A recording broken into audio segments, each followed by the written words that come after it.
የሳምንቱ ኢትዮጵያ በዚህ ሳምንት ኢትዮጵያን ዚስ ዊክ ድረገጽ እንግዳችን ይህ በኢትዮጵያ በዚህ ሳምንት ኢትዮጵያን ዚስ ዊክ ድረገጽ እየተዘጋጀ የሚቀርብላችሁ የሳምንቱ እንግዳችን የውይይት ክፍለ ጊዜ ነው። በዚህ ክፍለ ጊዜ ዕውቅ ደራሲዎች፣ የሙዚቃ ባለሙያዎች፣ ድምጻውያን፣ ሰዓሊያን፣ ጋዜጠኞችና ስፖርተኞች እንዲሁም በትምህርትና ሳይንሳዊ ምርምር ድንቅ ተግባር ለሀገራቸው የፈጸሙ ኢትዮጵያውያን የህይወት ዘመን ተሞክሮቻቸውንና አስገራሚና አዝናኝ ገጠመኞቻቸውን ያወሱበታል። ይህ ውይይት በኢትዮጵያ በዚህ ሳምንት ኢትዮጵያን ዚስ ዊክ የፊት ድረገጽ ላይ ገስት ኦፍ ዘ ዊክ በሚል ርዕስ ይቀርባል። በዚህ አጋጣሚ ስለ ዝግጅታችን ያላችሁን አስተያየትና ሐሳብ እንድታካፍሉንም ውድ አድማጮቻችንን ስንጋብዝ በደስታ ነው።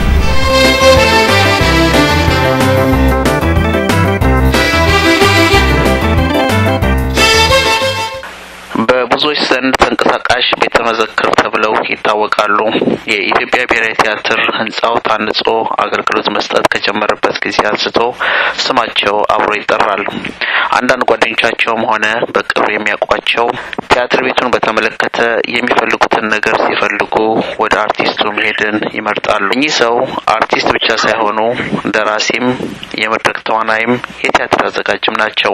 የዛሬው የኢትዮጵያ በሳምንት ወይንም ኢትዮጵያን ዚስ ዊክ ዋናው እንግዳችን አርቲስትና የብዙ መድረክ ተውኔቶች ደራሲ ጌታቸው ደባልቄ ናቸው። አርቲስትና ደራሲ ጌታቸው በቅድሚያ የኢትዮጵያ በሳምንት ኢትዮጵያን ዚስ ዊክ ድረገጽ እንግዳችን ሆነው በመቅረቡ የተሰማኝን ከፍተኛ ደስታ እየገለጽኩ በቅድሚያ ወደ ኪነ ጥበብ ዓለም እንዴት እንደተሳቡ ወይንም ኪነ ጥበብን እንዴት እንደጀመሯት እስኪ በዛን ጀምርና ወደሚቀጥለው ጥያቄ እሄዳለሁ። እሺ እንግዲህ ስራ ጀማመሬ ማለት እኔ በ1944 ዓመተ ምህረት አዲስ አበባ ማዘጋጃ ቤት የቲያትርና ሙዚቃ ማስፋፊያ ክፍል የሚባል ነበር።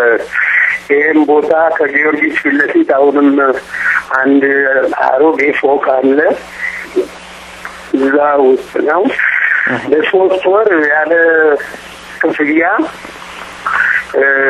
ስልጠና ይካሄዳል። የሙዚቃም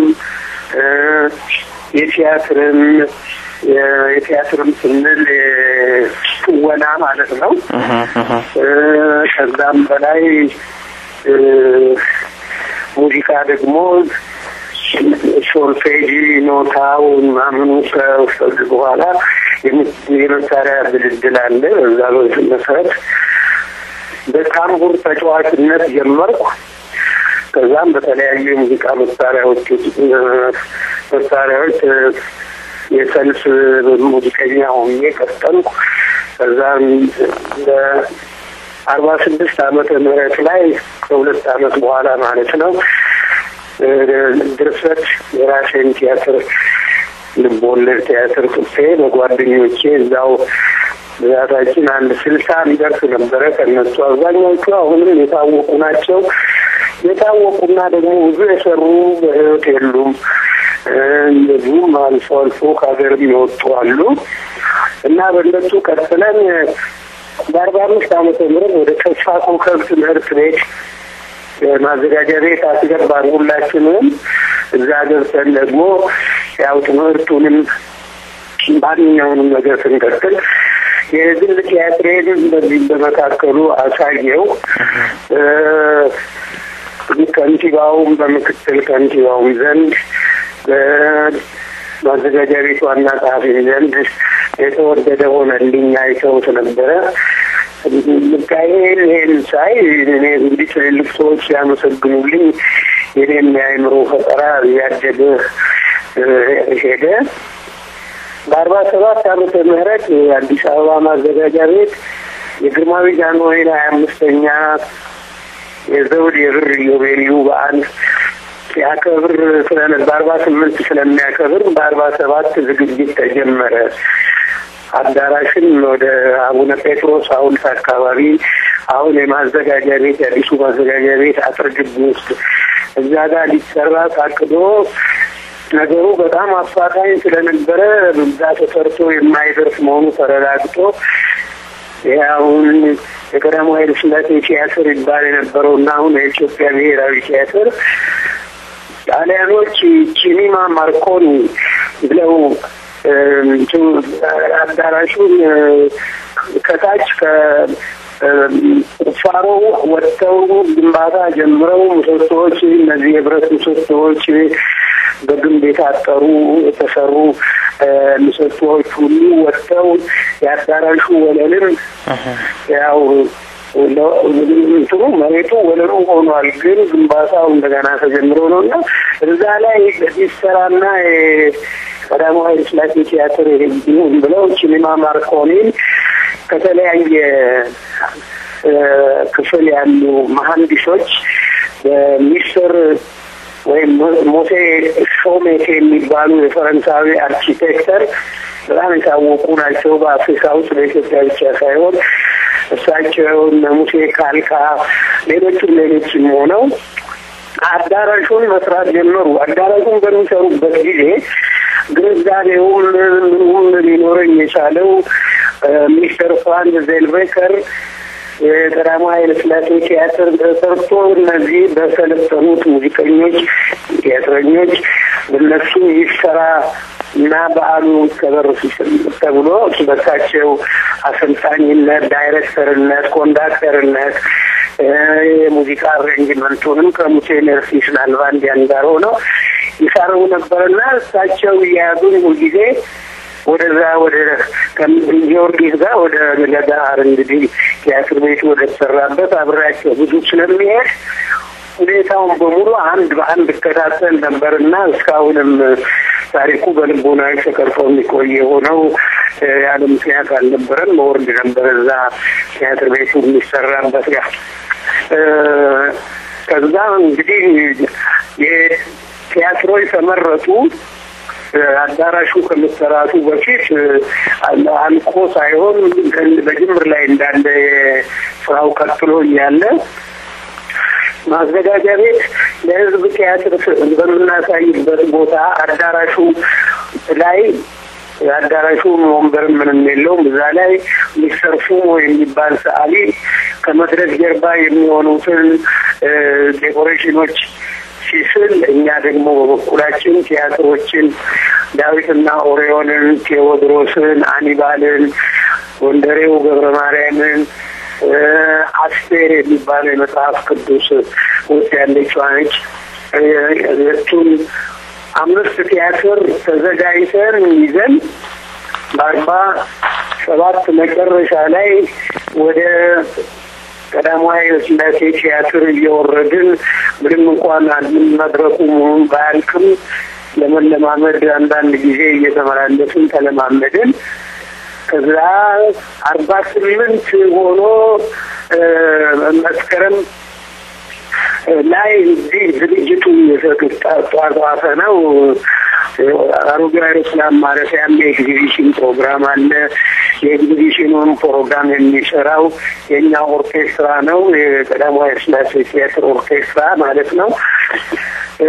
ግማሹ ወደ ኤግዚቢሽኑ ቦታ ይሄዳል፣ ግማሹ ወደ ቀዳማዊ ኃይለ ሥላሴ ቲያትር ዳዊትና አሮን ተወሰነ ለቲያትር ቤቱ መክፈቻ እና እንደዚሁ እያልን በቃ አሮጌ አውሮፕላን ማረፊያ ደግሞ የቁንጅና ውድድርም አለ። ከየጠቅላይ ግዛቱ የመጡ የባህል ተጫዋቾች አሉ። የውጭ ሀገርም በኮሚኒቲ የሆኑ አሉ። በጣም በጥሩ ሁኔታ በዛ እየተዘጋጀ ነው። እኛም በጥሩ ሁኔታ እየተዘጋጀን ቆየን። በ8 ቀን ውስጥ እንግዲህ የአሮጌው አውሮፕላን ማረፊያ ፕሮግራም ስላለ ጥቅምት 23 አይደለም የቀዳማዊ ኃይለ ሥላሴ ቲያትር የተመረቀው መስከረም 3 ቀን ነው። መስከረም 3 ቀን ግርማዊ ጃንሆይ መጡ። የዛው አደባባዩ ላይም አንድ ሰዓት ቅርጽ ተሰርቷል።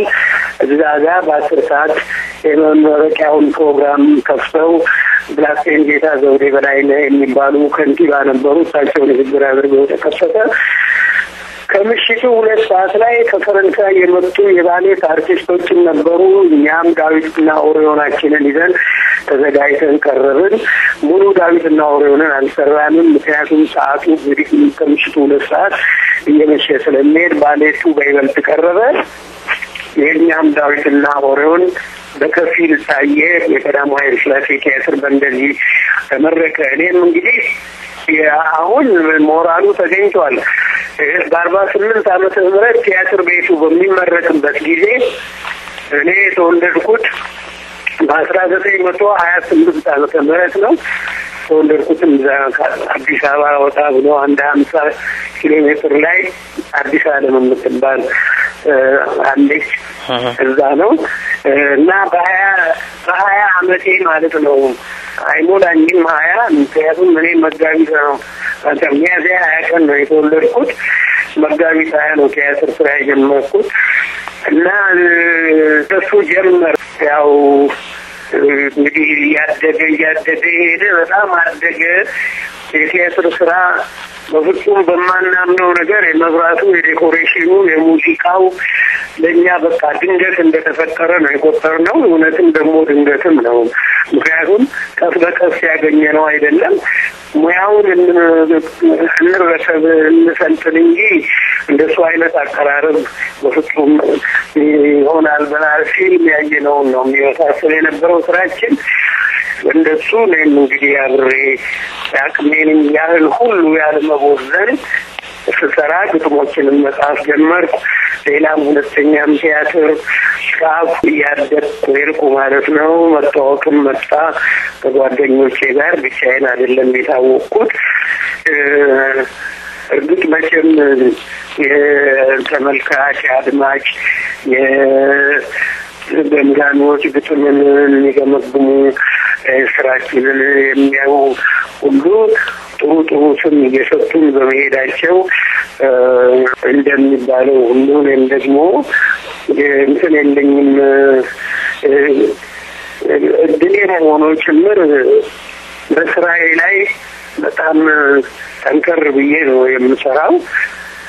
ቲያትር ማስጠናት ጀመርኩ። ማናበብ ማለት ነው። የቃል ጥናት እስከሚጠና ድረስ አብሬን ደብተሩን ይዤ የቲያትሩን ስክሪፕት ይዤ ቃላት እየተቆምኩ እነሱም እየተቀበሉኝ ማስጠናት ጀመርኩኝ። ባለቆቼን በአስተማሪዎቼን ዘንድ ታወቅኩ፣ ተወደድኩ። በተለይ ሙሴ ነርሲስ ከናልቫንዲያን ግጥሞቼን በጣም ስለሚወዱ የሚሰሩልኝ አሬንጅመንት በጣም ነው የሚያስደንቀው። አድማጭም ነገራችን ላይ እኛ እንግዲህ የሙዚቃችንን ፕሮግራም በአንድ ወገን የቲያትሩን ፕሮግራም በአንድ ወገን በሁለት ክፍል አድርገን ስራ ቀጥለናል። ማርሽ መውጣት ትተናል። የሰልፍ ሙዚቃን አቋርጠናል። ብዙ ነገር የሚያሳምሩት መቼም ከአስተማሪያችን ጋር ያሉትን የኛ ታላላቆች ባለሙያዎች ሁሉም ድጋፍ ሰጡኝና ስራዬ እያማረ ግጥሞቼ እየተወደዱ ሄዱ። በውድድርም ተወዳደርኩ 53 ለ54 ያው ግጥሜ አንደኛ ወጥቶ የኔ ሀሳብ የሚለው እሱ አንደኛ ወጣልኝ። ያኔ እንኳን ሽልማቱ 25 ብር ነበረ። ያው ለኦርኬስትራው ለድምፃዊውና ለዜማና ገጣሚ ደራሲ 250 ብር ነበር። ያን ስንከፋፈል እኩል ነው 25 ብር ለኔ ደረሰኝ ማለት ነው። እንግዲህ ይሄ ሞራል ይሰጣል። አይኖር ይገናል። እድሜው በዛ በኩል እየጨመረ ይሄዳል። ከእድሜ ጋር ደግሞ እውቀትም እየዳበረ ይሄዳልና በእንደሱ ገስግሼ እስከ 66 ዓመተ ምህረት ድረስ የቲያትር ክፍል ኃላፊም ሆንኩ። የህዝብ ግንኙነትንም ደርቤ እሰራለሁ።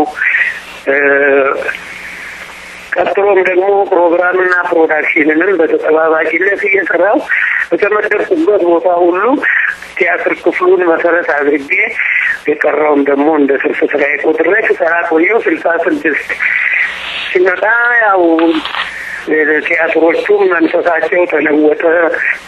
ቲያትር የጥበብነቱ ብዛም አንጎላ አለና ወደ ቅስቀሳና ፕሮፓጋንዳ ተገባ። ግጥሞችም ወደዛው ሄዱ። ዜማዎችም ከጊዜው ጋር ተለወጥን። ያው እንግዲህ በአሁ በስድስት ወር ቲያትር ላይ ጀመርንና እስከ ስንት ዓመተ ምህረት ልበለው የክትፈታና ፕሮፓጋንዳ ሰራተኞች በየክፍለ ሀገር እንዞራለን። ያኔ ጠቅላይ ግዛት እያለ ነበረ የምንዞረው። በፊት ያም ጠቅላይ ግዛት እንደራሴዎችም ይጋብዙናል፣ እንሄዳለን። ቲያትራችንን ሙዚቃችንን ይዘን እናሳያለን እና ብቻዬን ሆኜ አይደለም ያደግኩት እና ጥሩ ስም ያገኘሁት። አሁንም በ1994 የህይወት ዘመን በቲያትሩ ዘርፍ ተሸላሚ ሆንኩኝ። የወርቅ ሜዳሊያና 20,000 ብር ተሸለምኩ። እንግዲህ ሰው ሁሉ በእውነቱ የድካሙ ውጤት ነው ያለኝ እንጂ የተቃወመኝ የለም። ከዛ እንግዲህ ቀስ በቀስ ወደ ጡረታው ዓለም ገባሁ። ከጡረታው ዓለሙ አንዳንዴም በደርግ ጊዜ እንግዲህ የመታሰርም የመዝላላትም ነገር ያው በግጥሜ ጀምሮ መጣብኝ ጣጣ ነው። ታሰርኩ፣ እግዚአብሔር ይመስገን ከሞት። እሺ አርቲስት በጣም ነው የምናመሰግነው ስለሰጡን ሰፊ ማብራሪያ። ሌላ ረዘም ያለ ማብራሪያ ነው የሰጡን። ብዙዎች እንደሚስማሙበት እንግዲህ የኢትዮጵያ ብሔራዊ ቲያትር ቤት ውስጥ አንጋፋ ከመሆኑም ጋር ተያይዞ ሊሆን ይችላል የቲያትር ቤቱ ታሪክ ያለው በጸጋዬ ደባልቄ እጅ ነው ይባላልና ይሄንን ደግሞ የቅርብ ጓደኞችም ይመሰክራሉ። እርሶ በዚህ ሀሳብ ይስማማሉ ወይ? ጸጋዬ ደባልቄ ሳይሆን ጌታቸው ደባልቄ ነኝ። በጣም ይቅርታ አስተካክላለሁ ጌታቸው ደባልቄ ማለት ነው አርቲስት። እሺ ብዙዎቹ እንደሚስማሙት ወይም ብዙዎቹ እንደሚሉት በኢትዮጵያ ብሔራዊ ቲያትር ቤት ውስጥ አንጋፋ ከመሆኑ ጋርም ተያይዞ ሊሆን ይችላል የቲያትር ቤቱ ታሪክ ያለው በአርቲስት ጌታቸው ደባልቄ እጅ ነው የሚባለውና ይሄንንም የቅርብ ጓደኞቹም ይመሰክራሉ። እርሶ በዚህ ሀሳብ ይስማማሉ ወይ? እንግዲህ ሁላችንም ፋይላችን አስቀምጠን ይሆናል። እኔ ግን በበኩሌ ለራሴ ፍላጎቴ ጭምር ነው ያን ጊዜ ታሪክ ለማሳደር ብዬ ሳይሆን የብሔራዊ ቲያትርን ታሪክ ራሴ በመጽሔቶችም ሙሉ መጽሔትን የሰራሁት አለ። ያንን ካልያዝን በስተቀር ምን ቅርስ አለን? እንደ ቅርስ ነው የምቆጥረው። አዎ ባይኖርም በወረቀቶች ላይ አስሬው አኖረዋለሁ፣ መልሳለሁ ትጠየቅ። ትክክል ነው። ይሄ ምንም ለዝናም የሚጠቅም አይደለም፣ ግን ቢሆንም ጠቀመ። እኔ ለዝና ብዬ አላስቀመጥኩትም፣ ለእውቀት ብዬ ነበረ። ነገር ግን ዝናም አተረፍኩበት። ሲነገር እሰማለሁ፣ የሚደውሉልኝ ሁሉ እንዲህ አይነት ነገር ነው የሚነግሩኝ። ትክክል ነው። እሺ ይሄንን እርሶ ጋር ያለውን መረጃና ታሪክ እንዲሁም መዘክር ማለት ይችላልኝ የቲያትር ቤቱን በተመለከተ ለትውልድ በምን አይነት መንገድ ለማስተላለፍ አስበዋል? ማለት በጽሁፍ በድምጽ ወይም እንደ በመድብል ሊያዘጋጁት ያሰቡት ነገር አለ ወይ ያዘጋጁት አለ ወይ? አዎ ያዘጋጇቸው መጽሔቶችም አሉ። ለዋናው ነገር ተጠቀመኝ አቅም ኖሮኝ ይሄንን በሙሉ አከማችቼ አሳትማለሁ ወይም አትማለሁ ወይም ለላይብራሪ ለቤተ መዘክር ሰጣለሁ። ይሄ ሁሉ ምኞት ነው። ግን ለኔ በበኩሌ ሰው ጠቂቆኝ የሚያገኘው መልስ ስለሚያረካኝ ሁሉም የወደቀ አይመስለኝም። በየአይነቱ ጥያቄዎች ይቀርባሉ። ለነዛ ሁሉ መልስ ስጠይቅ ቆይቻለሁ እና ይህንን ልምዱን እንዲያገኙ የሚቀጥለው ትውልድ እንዲህ ይቀበለኝም መጥተው ሲጠይቁኝ ራሱ በቲያትር ቤት ያሉት እኔም ከቲያትር ቤቱ ብዙ ጊዜ ስለማድረግ ሁልጊዜ አንድ ነገር ሲጎል ሲጠይቁኝ ወዲያውኑ መልስ እየሰጠኋቸው የተጠቀሙበት ይመስለኛል። እንግዲህ ሲያየዋለሁ። እሺ ጥሩ ነው። እንደው እርሶ የቲያትር ደራሲ ብቻ ሳይሆን ቅድምም በመግቢያው ላይ ጠቅሰውታል ብዙ የዘፈን ግጥሞችን ደርሰዋል፣ በእርሶ የተደረሱ አሉና እንደው ከህዝብ ጋር አስተዋወቀኝ የሚሉት እርሶ የሚወዱት ይኖራል? ዜማ ምንድነው? ብዙ ጊዜ ከሚሰሙ በፊትም ከሚሰሙ አሁንም ከሚሰሙ ግጥም ግጥም ነው የምናገረው የግጥም የምናገረው ስለ ግጥም ነውና እኔ በእውነቱ ግጥሞቼን ማንም ሰው ባድናቆት ይነግረኝ እኔ ያደነኩት አይደለም እኔ በመጀመሪያ ግጥሞቼን የዘፈኑ ከላ ከበደ በሙሉ ግጥሞቼን ብዙዎቹ ቢያንስ ወደ 15-16 ግጥሞች ተዘፍናለች ከነዛ ውስጥ ብዙዎቹ የተወደዱ ነው አንዱ ብቻ ነው ወንጀለኛ የሆነው ግጥሜ የሎሚ ተራራ ወደዛ በኋላ መጣለን እና ለኔ ሐሳብ ምን ነው ተለየሽ ግርማ ነጋሽ ተዘፈናቸው እንደዋናው በዛይ ተስፋዬ ሳሉ ከተዘፈኑት ዓለም እንዴት ተነበተች የሚለው ግጥሜን ህዝብ ይወደዋል ምንም ጥያቄ ይቀርብልኛል አጥናት ወርቁም አንድ ዘፈን ግጥሞቼን ዘፍናለች ከሷም በልተነሳልቤ የሚላል መንገደኛው ልጅ ወይ በልተነሳልቤ በጣም ሰው የሚወደው ነው ከዛ ሌላ እኔ በጣም ራሴ ደግሞ የምወደው እንገናኛለን የሚለውን በጣም ወደዋለሁ የግርማ ነጋሽ ነው እሱ ግርማ ነጋሽ ዘፍኖታል ነገር ግን ወደ 9 ድምጻውያን ይያሉ ያለ በፈቃዴም ዘፍነውታል ለነሱ ቁጥር አላገባውም ከነሱ ሌላ እንግዲህ ምን ይቆጠናቸው የአገሬች አራዳን በጣም ወደዋለሁ እኔም ህዝብም ይወደዋል ኢትዮጵያን እንዲሁ አዙሪያ የጻፍኩላት አንዲት የባህሪ የሆነች ልጅ እሷ ይህ ተዋርጎ ዘፍኖታል እንግዲህ ተዘፈናቸው አልማዝ ያሰብኩሽ እሱንም ብዙ ወደው ልክሜ ነው ወደው ተመሰረም እንግዲህ አስቸጋሪ ይሆናል በሰው ዘንድ ብዙ የታወቁ ዘፈኖች አሉ ብዙዎች ዘፍነውታል ሴቶችም ወንዶችም እና ያን ሁሉ በመዘርዘር ይሄን ማባከሙም እሺ በጣም አመሰግናለሁ ቀድም በመግቢያው ላይ ስለ ግጥም ስናነሳ ሎሚ ተራራ በሚል ድርሰት ውስጥ ከፖለቲካ ጋር የተያዘ ነው በሚል ትንሽ ችግር እንደደረሰበት ተቆም አድርገው ነበርና ምንድነው የዚህ ትርጉም የዚህ ግጥም መንስኤው ምን አይነት መልእክት ስለነበረው ነው መልእክት ግጥሞች መልእክት ተርጓሚው በሚተረጉመው ነው የሚታየው ለምሳሌ አንድ ሰው አንድ ግጥም በሚጽፍበት ጊዜ ለራሱ የሚታየውና ለተንኮልም ትርጉም ለመስጠት ለሚፈልግ የተለያየ ትርጉም ሊሰጠው ይችላል ረጅም ትርጉም መስጠት ይቻላል ለምሳሌ እኔ ቃል ተቀባዮቼ ወደ ስር በገባሁበት ሰዓት ታሪኩ ሎሚ ተራራ የማምየን ነገር ጎረቤት አደራ ነው እና እንትኖቹ እናቴ ካንድ አባት 14 ወልዳለች እናትም ሞግዚትም ሆና አሳድጋል ያም በሙሉ በአገር መልክ ተወሰደ ጎረቤቶችም የጎረቤት ሀገሮችን አደረጉ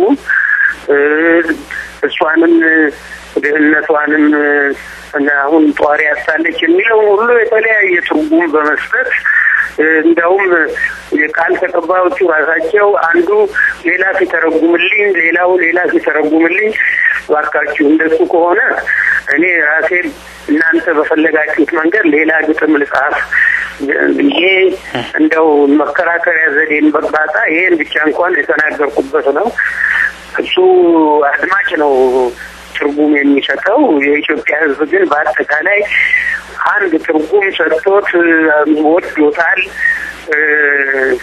እኔም ወደዋለሁ በነገራችን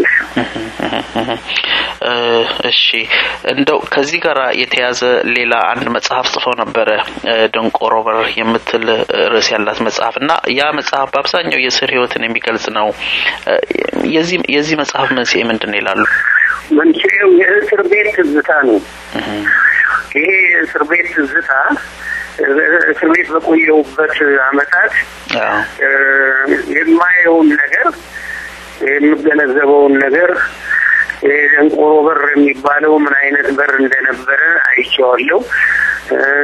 እስረኛውም ነው ያንን ስም ለበሩ የሰጠው።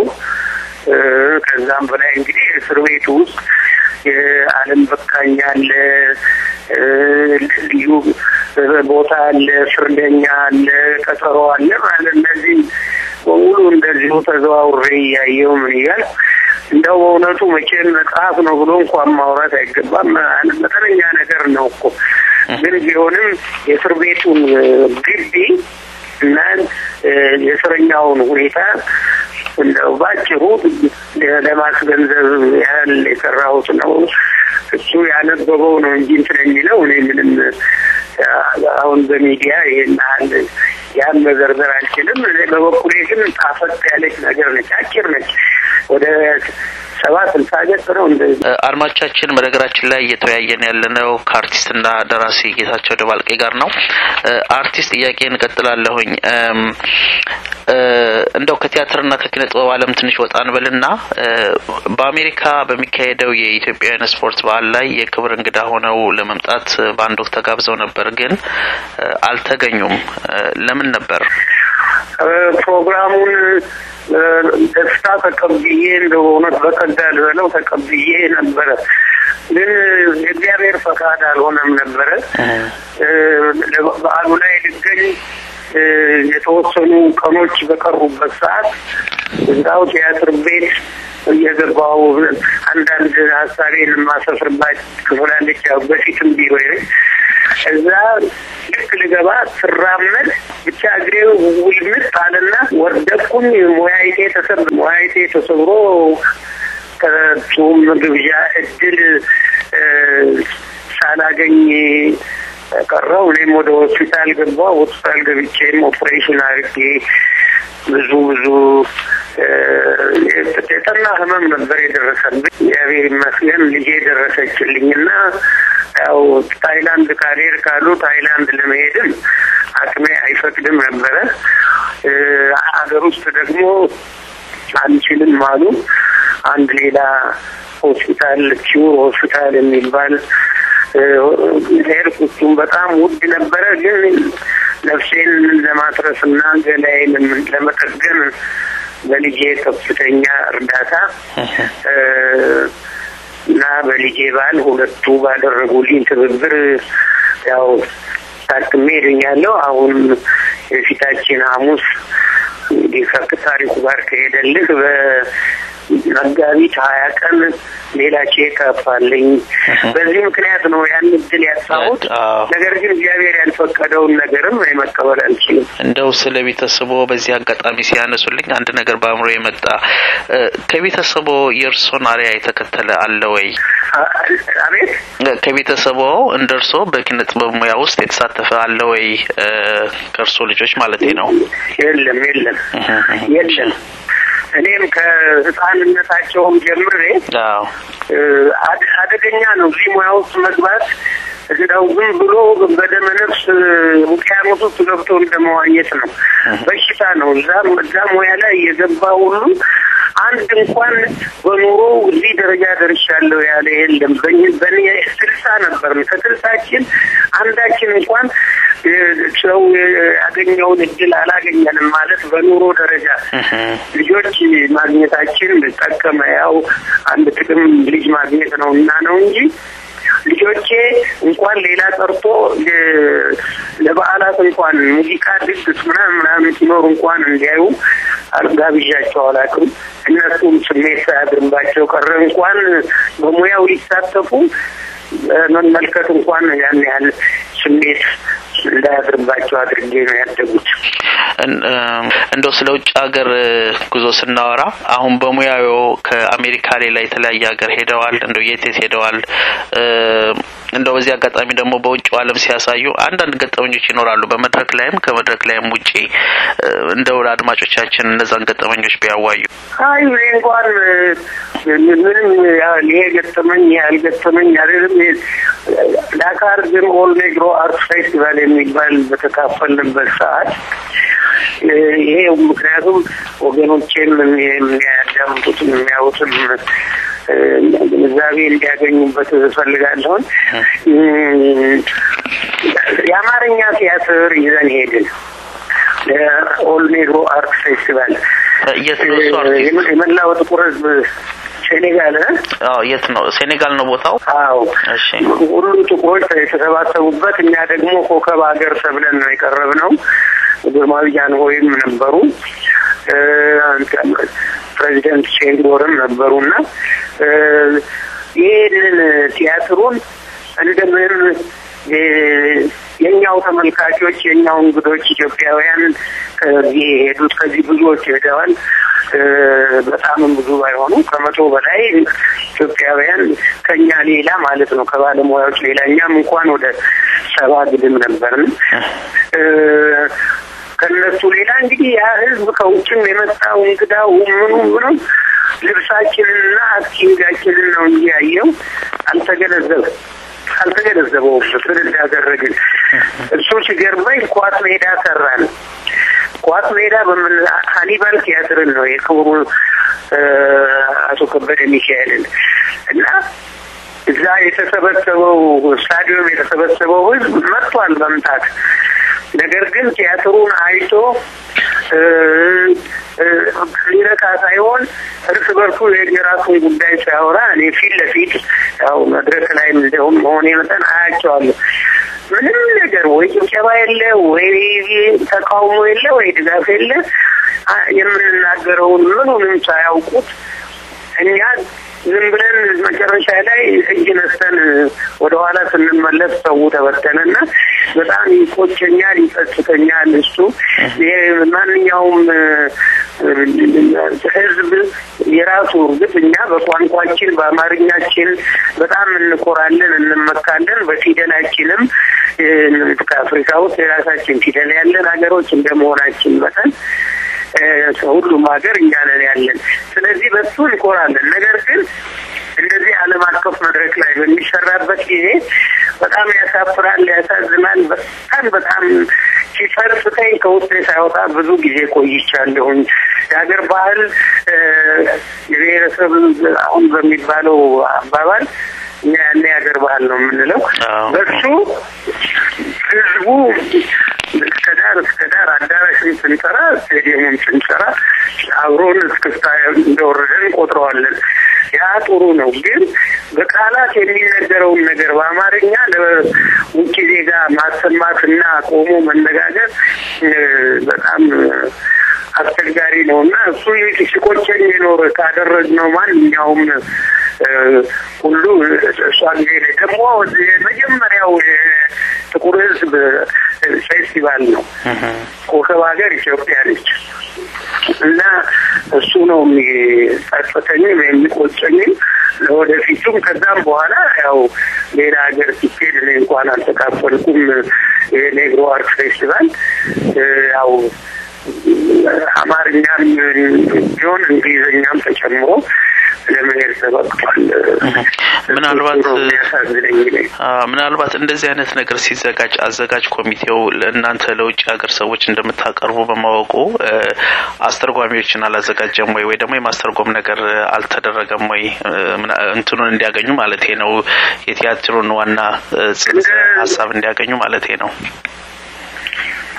እንደነገሩ ያው እዛው አዘጋጁ ሀገር እንደ ብሮሸር ነገር ታድሏል። ያ ደግሞ እንግዲህ ለስቴዲየም ለሁሉ እንደዚህ መበተን በሚቻልበት አይደለ። አዳራሹ እንደኛው እንደ ኢትዮጵያ ብሔራዊ ቲያትር ያለ አዳራሽ ነው። ያው የኛ እንኳን ይበልጣል በመብለጥ እዛው ስላሉ ትንሽ ማብራሪያ አለው። ማብራሪያው ከእንቅስቃሴው ጋር አይሄድም።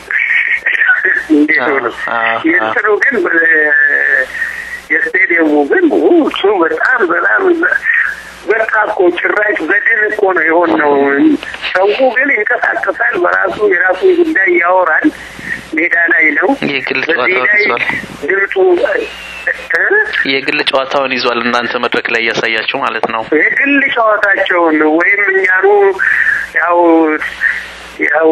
አረቡም ሊሉን ይችላሉ ወይም ለካይ ያላቸው እንዴት ወይ ለምን በሌላ ቋንቋ ወይ ደግሞ እዛ በይበልጥ ፈረንሳይኛ ተናጋሪ ህዝብ ነው በጣም ችግር ነበር እሱ ነው ይከተተኝ ነው የሚኖረው ምን ጊዜ ማከረጭንቅላት ያወጣ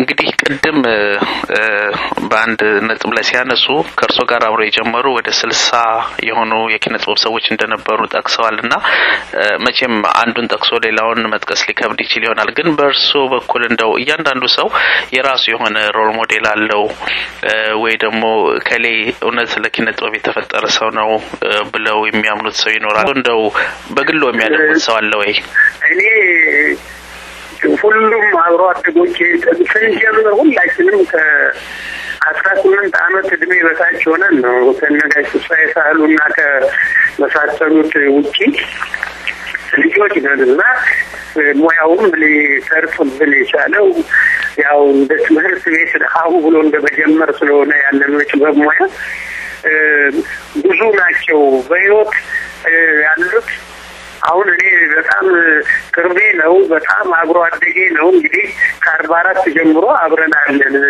አሁንም በህይወት አብረን እንውላለን አብረን ስለሞያው እንነጋገራለን አንዳንዴም ሬዲዮም ቴሌቪዥንም ጋዜጦችም ጥያቄ ሲያቀርቡልን እንመልሳለን ይሄ ሰው መራዊ ስጦት ነው መራዊ በጣም እና መራዊ ስጦት በጣም የማደንቅበት ብዙ መስመር አለ ምክንያቱም አብሮ አደጌ በመሆኑና በጣም የቅርብ ጓደኛዬ በመሆኑ አይደለም የሞያ ጓደኛዬ ነው እሱ በአንድ ዘርፍ ለምሳሌ ሙዚቃ ክፍል ኃላፊነቱን ይዞ መስራት ከጀመረበት ጊዜ እኔ ደግሞ የቲያትር ክፍል ነው ኃላፊነት እየሰራ ስለነበር በሙያም እየተመካከርን እንሰራለን በዚህም ላይ ጎበዝ ግጥም ጸሐፊ ነው ጎበዝ ዜማ ደራሲ ነው ሌላ በጣም ማትረሳ ትልቅ ሙያ አለችው ሲዘከር እንደዚህ የሚኖር እሱ ምንድነው ሴቶች መድረክ ላይ መውጣት ባልጀመሩበት ጊዜ መራዊ ስጦት የሴት ባህሪ ይዞ መድረክ ላይ የተጫወተ ነው ይሄ ምን ጊዜም የማይዘነጋለት ነው እርግጥ የሴት ባህሪ ይዞ ተጫወት ተስፋዬ ሳህሉ ሊነሳ የሚገባው ነው ተስፋዬ ሳህሉ ታላቃችን ስለሆነ ብዙ ነገርም ግንባር ቀደም መሆን የሚችል ነው ግንባር ቀደምም ሲሆን ኖሯል እና መራዊን ማደርገው እንግዲህ በቅርበት ነው የኔ ግጥም እንኳን በሳነብለት እዚህ ጋር አርም ቢለኝ ያርማለሁ እሱም ግጥሞቹን እዚህ እንዲያርጋል እንዲበልጥ ስለው እሺ የሚለኝ ነው ልብ ለልብ ጥሩ በቅን ልቦና የማውቀው ጓደኛዬ አሪስቶት ነው ስለዚህ እሱን አደንቃለሁ የሆነ ሁሉንም ማላደንቀው የለኝም ሁሉም ከሱ የሚፈለገው የሰራ ነው ከኛ ቀድሞ የሄዱት በየልቦናችን ይኖራሉ አሁን ያሉትን እንግዲህ ያው አሉ ተፈራ ቡኖልድ አፎርክ ሀብተ ማርያም ነጌታቸው ሞክሪያ ቴኖር የሚጫወተው እነሱ ሁሉ አብረን የጀመርነው ከስልሳዎቻችን ውስጥ እነሱ ናቸው ጥሩ ነው እንደ ጠቅለል አድርገን ስናየው እንደ ኪነጥበብ ሰው የኢትዮጵያን ኪነጥበብ እድገት እንዴት ያዩታል ሲያወዳድሩት በእናንተ ጊዜ ከነበረው በመካከለኛው ዘመን አሁን ባለው ኪነጥበብ እንዴት ናት እንደው የርሶ አመለካከት እንዴት እኔ እንደዚህ አይነቱ ላይ የሚሰጠው አስተያየት ከሌሎች ይለይብኛል ከብዙዎች ጋር በዚህ ሀሳብ እንጋጫለን ኪነጥበብ ሁልጊዜ ከትውልድ ጋር እየተሸጋገረ የሚሄድ ነው ምናልባት ከኛ በፊት የነበሩት አዝማሪዎች እየተባሉ የተለየ ውዳሴ አይሉት ምስጋና ያው እንደ ስም ቆጥረነው የኖርነው እነሱ ግን ሳይወዱት በግድ አዝማሪ የተባሉ አገልግለዋል ሲያገለግሉም ቆይተዋል በየንግድ ቤቱም እንደዚህ እንትን ብለዋል አሁንም ያ ስም አለ አሰራሩ እየተለወጠ ሄዷል ያ አሰራር ተለውጦ ሲሄድ ለኔ የሚታየኝ የትውልድ ሽግግር እንሰጣለን እየተሸጋገረ ሲሄድ ወይም ያንኑ ይዞ ይጓዛል ወይም የራሱን ዘመን ኪነጥበብ መፍጠር ይፈልጋል በውጭውም ዓለም ያው ሼክስፒር ተመልሰው አልተወለዱም። ሌላ እንደ ሼክስፒር ድርሰት የጻፉ ሰዎች አሉ ቢባል ለኔ አይዋጥልኝም። እነ ሞዛርት እነ ቤቶቨን ሌሎቹም ሲሰሩ የኖሩት ክላሲካል የሆነ ነገር እኛም ሀገር በክላሲካል ደረጃ የሚነሱ ይኖራሉ። የግድ ያንን ይዛችሁ ተንገታገቱ ማለቱ አስቸጋሪ ነው። ትውልዱ ለራሱ የሚታየውን ለራሱ የሚመስለውን እያዘ በእኛ ሀገር ብቻ አይደለም በምናየው በምንሰማው እንዲህ አይነት ነገር ስላለ አደገ ወደቀ ማለት አይቻልም። ምክንያቱም ተቀባዩ ትውልዱ ነው። ተመልካቹም አዲስ ትውልድ ነው። የኪነጥበብ ባለሙያውም አዲስ ነው። ያው ሁሉ ያንን ተመልካቹን ማሸነፍ ከቻለ ተመልካቹ ደግሞ ያንን ከተቀበለ የውድቀትና እድገት ሚዛን መለኪያ ሊሆን አይችልም።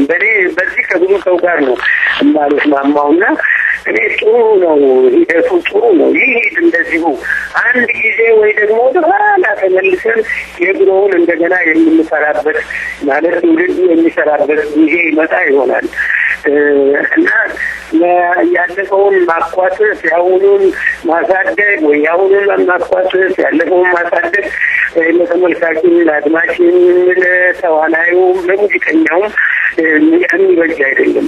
ከጊዜው ጋር መራመዱ ያለፈውን ለታሪክ ቅርስ ማቆየቱ ይሄ ነው። ኪነጥበብ ከሌላውም ተለይቶ የሚታይ አይደለም። በበሬ ሲያርስ የነበረው ገበሬ ዛሬ በትራክተር ያርሳል። የሚመረተው ምርት የትኛው በዛ እንደሚል ይታወቃል። እኛ ለአምስት ሰው ቲያትር ያሳየንበት ጊዜ አለ። 6 ነበሩ፣ አንዱ ጋዜጠኛ ነው። አሁን አዳራሽ እየጠበበ ህዝብ ይመለሳል። እንግዲህ ቢጥመውም ባይጥመውም በህዝቡ ብዛት ደግሞ አዲስ አበባ ያኔት ብሔራዊ ቲያትር ሲመረቅ ወደ 600,000 500,000 ሰው ነበር። ዛሬ ከ4 ሚሊዮን በላይ የሚገመት ነው። ይህ ህዝብ በሙሉ መሄጃ ካገኘ መዝናኛ ካገኘ ይሄዳልና እንደ ረቂቅ ነገር ተጨንቆ ተቀርቦ መስራት እና እንዲሰራም ማበረታታት ይህንን በሙሉ የሚፈልገውን ተመልካችን ላያዝናና ላያኮራ ይችላል። ተመልካቹ ሌላ ነው፣ ድርሰቱ ሌላ ነው፣ ተዋናዩም ሌላ ነው፣ ሙዚቀኛውም ሌላ ነው፣ ድምፃዊውም ሌላ ነው። ያለፉ ድምፃውያንን መልሶ መተካት ይችላለሁ ካለ ድምፃዊ ተመልካቹም ደግሞ አድማጩም ደግሞ